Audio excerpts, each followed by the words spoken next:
You're listening to an Airwave Media Podcast. Willem de Kooning is a famous abstract expressionistic painter. Today, his paintings will sell for tens of millions of dollars, maybe even into the hundreds of millions of dollars. And in 1953, he was one of the top artists on the scene. He was one of the most famous and successful artists of that day. When a young up-and-coming artist, a 27-year-old Robert Rauschenberg, knocked on his door. Rauschenberg was nervous. He had met de Kooning before, and the two of them had been on friendly terms. But that day, he was hoping de Kooning wasn't going to be home. Because that day, he was hoping to ask Willem de Kooning a favor. He wanted to ask Willem de Kooning for a drawing. Now, it was not uncommon for artists to give each other drawings to hang in their studio and things like that, but Robert Rauschenberg's intention for this drawing was something a little bit unexpected. Robert Rauschenberg asked de Kooning to give him a drawing so he could erase it. As you can imagine, Willem de Kooning was not exactly thrilled with that prospect, but after what has been described as a very awkward and tense conversation, he understood the idea, and he agreed. I feel like who art Ed? Try to slice it. Who art it? Mr. Wood art Ed me. Good. Either way, it's ambiguous. It works on so many levels. I know. That's off to a great start. Welcome to Who Arted, the podcast where we explore visual arts in an audio medium. I'm your host, Kyle Wood, and for this week's Fun Fact Friday, we're looking at Erased de Kooning from 1953. It's interesting to think about erasing a work of art as a way of creating a work of art. So what Robert Rauschenberg did with this piece was he took a work of art created by another artist, a prominent artist, Willem de Kooning, one of the top artists of his day, and Rauschenberg simply meticulously and carefully erased it. So the final piece is basically a blank sheet of paper with a few smudges and faint lines of where a work of art used to be. Now, the most common interpretation of this, and I think most people's first reaction, including de Kooning himself, is this is an example of iconoclasm. You know, iconoclasm is the big fancy term we use to describe sort of taking down an idol, sort of an act of quite literally erasing de Kooning, erasing his legacy. A young, brash artist sort of trying to make a name for himself by putting down some older, more established artist. But that's not what Rauschenberg was trying to do. You see, Robert Rauschenberg, as an artist in the 1950s, one of the early ways he made a name for himself was a series of white paintings. They were just white paint rolled across white canvas, plain white, no image, no design, no drawing, just white on white. And what he was doing with those paintings was he was creating this sort of meditative space. When you stand in front of a painting with nothing there, it's kind of like when the world around you suddenly gets quiet and you suddenly become extra aware of every tiny little noise that would normally go unnoticed. When you stand in front of a blank white canvas, you become aware of that emptiness. You become aware of every light and shadow that hits it. You become aware of the dust floating in the air between you and that canvas. There's a stillness to it. It's a visual equivalent of pausing to take a breath. And Robert Rauschenberg was trying to think about ways to expand on that series.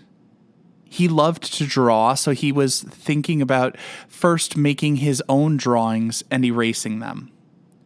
But he found that to be unsatisfying. He came to the conclusion, ultimately, that it couldn't start off as a sketch that was made to be destroyed. It needed to be a real work of art by a real established artist. And so he went to the most famous and established artist that he knew, Willem de Kooning. And de Kooning, after finally agreeing to this, he started to look through his portfolio. And he pulled out a few pieces and looked at them and paused and said, "No, it needs to be something I would miss." Robert Rauschenberg, of course, did not require it to be something he would miss. I think Rauschenberg himself said that he would have preferred it were something that de Kooning wouldn't miss. But de Kooning felt like it needed to be a piece that he was invested in. And so he looked through another portfolio. And finally he settled on a piece, and de Kooning said, "Here, you can have this drawing, but I'm not going to make it easy for you." So he gave him a piece. It wasn't just like a pencil sketch. It had pencil and charcoal and crayon and ink. Robert Rauschenberg had to be invested in this process of erasure. He says he doesn't know how many erasers he went through, but it took him about 2 months carefully, meticulously erasing every line that he possibly could, until all that was left was a blank page with some smudges and some faint marks that signify a drawing used to be there. And I think that's the key to this, that a drawing used to be there. Because in some ways, that is more empty than a blank canvas painted white. It's a conspicuous absence. It is a loss of something.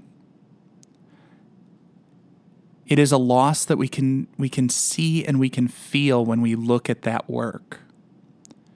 And so that causes another sort of meditation. It's no longer the blank canvas where we can pause and take a breath. It's no longer the blank canvas that has the potential for something to be there. It's the blank page where there used to be something, where we can wonder what was. We can think about the potential that's been lost. It's a little bit more solemn. But in a way, what Robert Rauschenberg was doing, he was not disrespecting Willem de Kooning. He was not erasing de Kooning's legacy or trying to take down the big established artist. It was not some simple act of pettiness or vandalism, as some people have often stated. It was an act of honoring de Kooning. Because for that piece to work, for that concept to work, he had to be erasing something great from someone great who he admired. It's an interesting bit of irony that in erasing de Kooning, he has created this aura of mystery about what that work was and preserved his legacy for future generations. Because now we not only have Willem de Kooning's body of work to look at, but we also have Erased de Kooning to wonder about and live in our imaginations. So it's forever preserved as a masterpiece with the limitless potential of the viewer's imagination. And like I said, Erased de Kooning, it's often misinterpreted as this bit of petty vandalism or iconoclasm taking down this icon from art history.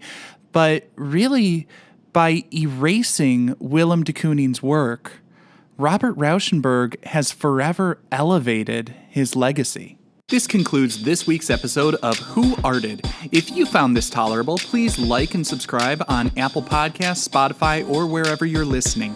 You can find images of the work being discussed this week and every week in the show notes, on Twitter @WoodArtEd, and on the website whoartedpodcast.com. Podcast done.